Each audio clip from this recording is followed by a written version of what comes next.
In today's video, we'll take a closer look at the third season of the Squid Game. Fortunately, the writers left us with plenty of references and beautiful symbolic scenes that we should definitely pay special attention to. And if you find something we missed, go to the comments. We're always interested in reading your opinion. Let's start with the trump card, namely the most powerful and dramatic moment that made the majority of fans cry.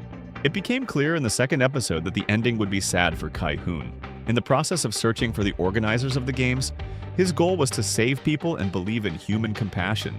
However, he kills a player with his bare hands during a game of hide-and-seek, wanting to take revenge for the failed uprising. Here we clearly see that Gi-Hun is completely disappointed in himself and in people. But despite the fact that his death was inevitable, our feelings were very skillfully manipulated, giving hope that he could stay alive to take care of the child. That's why even the VIPs themselves were shocked, saying that no one has ever won the game twice. However, player 456 did not become the winner because the red button was not activated in the fight. The scene was especially memorable for Gi-Hun's last words about the participants not being horses, but people. And there is a certain symbolism in this because here an analogy is drawn with the player figures that duplicated for the VIPs what was happening in the gaming arena. They were presented in the form of horses and exactly repeated the events of each game. However, in addition to this, Gi-Hun's words were said in the heat of the moment, and they are addressed directly to the frontman. Let's recall the scene at the beginning of the second season, when player 456 had a dialogue with the frontman about the goals of the games, the reasons for holding them, and ended with the statement that Gi-Hun intends to stop them. In essence, we were shown a clash of two ideologies that ran like a red thread through the entire series. Gi-Hun's position is simple. The games were an extremely cruel way to realize their most vile fantasies with impunity regarding human lives. The frontman, however, believed that the participants came to the games voluntarily, which means they roughly understood the risk they were taking. Here, the players were compared to horses on which they bet. The VIPs were called their owners, and the games themselves were races. The frontman ironically asked Gi-Hun if he intended to find the owners in order to stop the races, so Gi-Hun's final words were addressed specifically to In-ho. Player 456 did not fall for the provocation, and did not use the dagger to kill the other participants in their sleep. If this had happened, he would have been able to save the child, but at the same time he followed the path of the frontman, thereby proving that a person is capable of anything for the sake of personal good. Gi-Hun wanted to show the opposite, namely that people are capable of sacrifice and compassion. As a result, we got a strong and emotional scene with a logical outcome of the main character's storyline. Here, by the way, another point related to In-ho's character trait can be traced. Did he really offer help to Gi-Hun and the child by giving him a dagger? Or was it a cunning manipulation that was once carried out on him? On the one hand, help was really offered, and the bladed weapon ultimately played an important role in the following events. In addition, In-ho called the remaining participants creatures, hinting at their inhumanity and emphasizing that he wanted the child to survive. But just think about it. It was he who suggested giving the baby the mother's number and making him a full-fledged participant. This, in turn, caused indignation and bitterness among the remaining players towards Gi-Hun, who defended him, and towards his brother In-ho behaved in a very ambiguous manner. He tried to protect him, not letting him near the island, and then, feeling a threat, he ordered him to kill him. In general, the opinion about him is extremely ambiguous, although we cannot help but notice that In-ho is one of the most interesting characters. Another very interesting moment was with the museum room on the frontman's floor.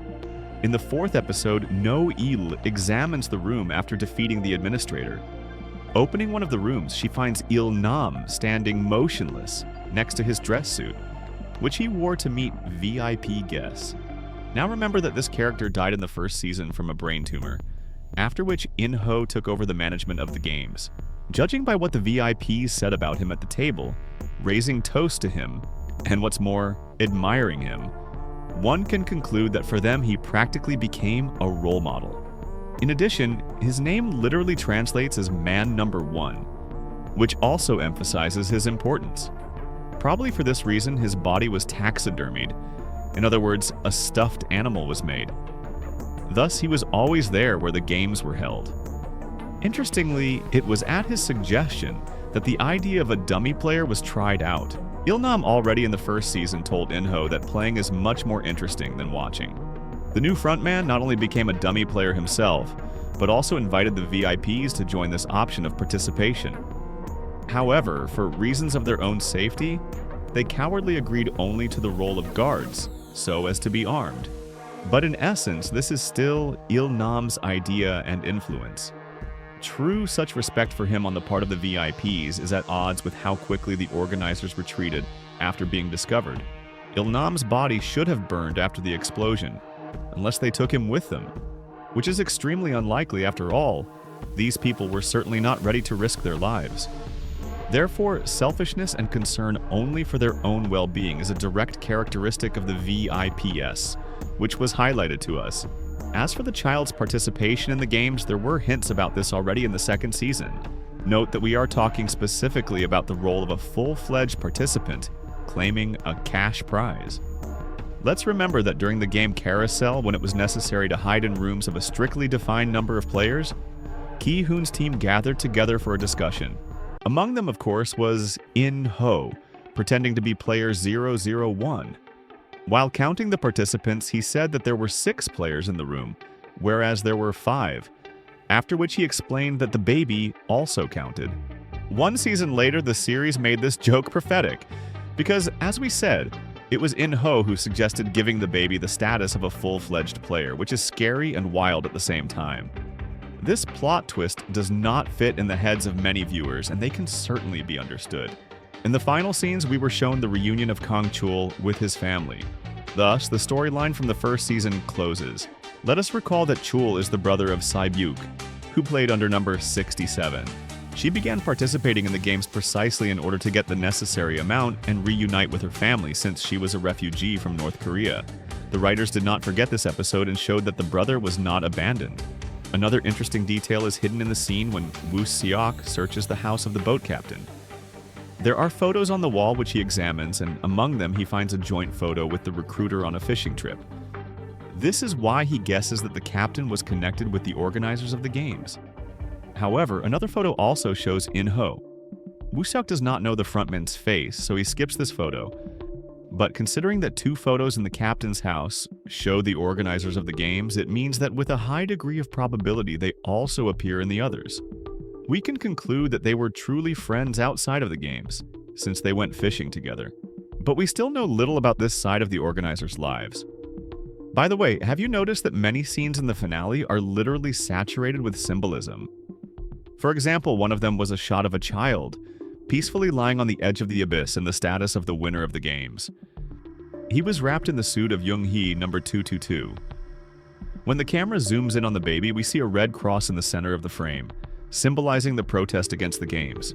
The fate of Hyunju, number 120, beloved by many, was also symbolic. In the second season, we were often shown that she felt alienated from the other participants. However, in the final season, she managed to find friends in the persons of Gyum-ja and Jun-hee, although this happened just before her death. But in essence, she strove to be accepted by others, which happened despite the tragic end. And of course, the sacrifice of Gi-Hun, which he made to save the child. With his actions, he proved that he was morally superior and certainly stronger than the organizers.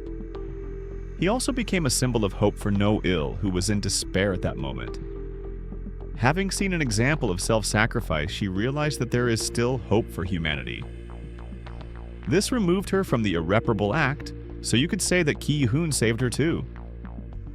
Her last scene at the airport also refers us to the first season, hinting that everything will be fine for her. After all, Gi-Hun was in a similar situation when he was heading to the plane to meet his daughter. But he, unfortunately or fortunately, chose a different path, which led him to the games again. After No-il's departure, some balance is restored, so she will most likely find her daughter. Naturally, Gi-Hun's decision also affected In-ho because he comes to take the child.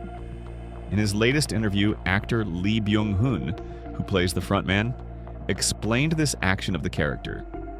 He noted that he and the director wanted to emphasize that somewhere deep inside In-ho there was the last piece of humanity left.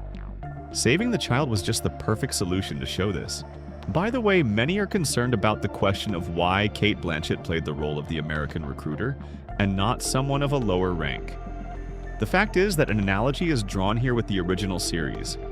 In the first and second seasons, the recruiter was played by Kong Yoo, who is a very big star in South Korea. That's why the authors also wanted to attract a famous actor or actress to the American version to play this small but important role. Even if Cate Blanchett doesn't appear in the new spin-off, and only made a cameo here, you can be sure that the final project will take one of the A-list celebrities in this place. As you can see, the Squid Game really quotes itself and tries to bring everything to a logical conclusion. That's why the series is memorable, although the final twists, of course, still cause controversy. Be sure to write in the comments what other details and symbolic scenes you remember from the last season. Share whose fate evoked more sympathy in you, and what scenes brought tears to your eyes. We'll be interested to know. And that's all for us, dear viewers. See you in new videos very soon.